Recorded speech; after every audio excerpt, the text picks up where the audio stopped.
La mamma della consolazione di Salvatore Russo.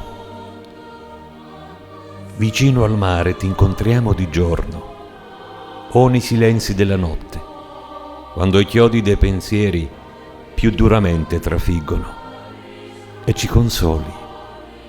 In una carezza di vento tra alberi e fiori ci appari splendente.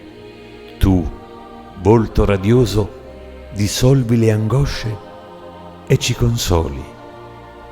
In questo tempio, casa di Dio, tua giusta dimora ci osservi benigna, ci copri con il tuo manto ad uno e ci consoli.